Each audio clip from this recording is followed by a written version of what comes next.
আমার ছেলে মেয়ে আত্মীয় স্বজন কাকেও যেন আমার লাশ শুইতে না দেয়।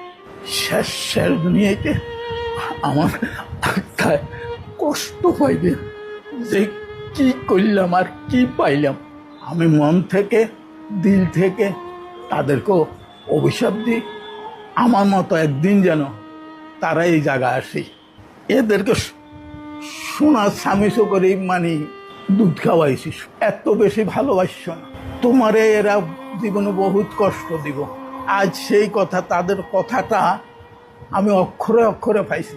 আমার ভাবিরা কইতো, যখন বস্তা ভরি ভরি টাকা দিছিলাম তখন মানে সব ঠিক আছে, আচ্ছা বুঝলাম ছেলেরা হইতে পারেন, এটা মানি নিলাম, কিন্তু মেয়েরা কেমনে হয়, মেয়েরা কেমনে বাপকে এত অস্বীকার করে। মানে আমার জীবনে এই প্রথম দেখলাম আপনাদের কাছে এবং আইনের কাছে আমি একটা ডায়েরি দিয়ে যাব, এই ডায়েরিটা আপনারা থানায় পৌঁছাই দিবেন, আপনাদের দায়িত্ব, বুঝছেন। এই ডায়েরিতে আমার সব কিছু লেখা আছে, তারা আমার সাথে কি করছে।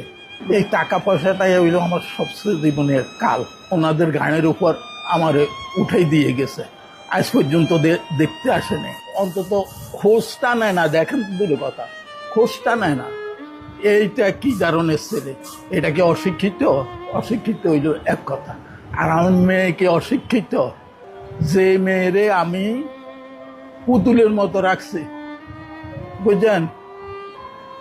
আমি কি তাদের কাছে টাকা পয়সা চাইছি?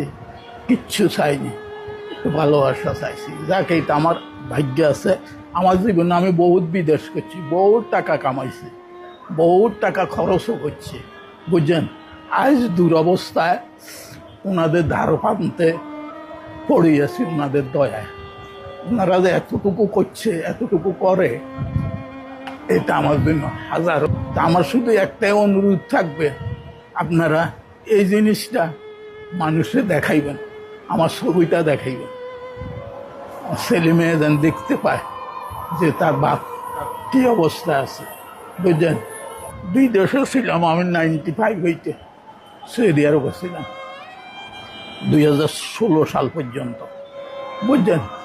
তারপরে যখন বস্তা ভরি ভরি টাকা দিছিলাম তখন মানে সব ঠিক আছে, ছেলে ঠিক আছে, মেয়ে ঠিক আছে, সব ঠিক আছে। যখন মানে টাকার প্রশ্ন উঠছে, আমার একটা এফডিএস ছিল, এই যে আমার ছোট ছেলেটা যে আমেরিকান এম্বাসিতে চাকরি করে, এ ছিল নমুনা।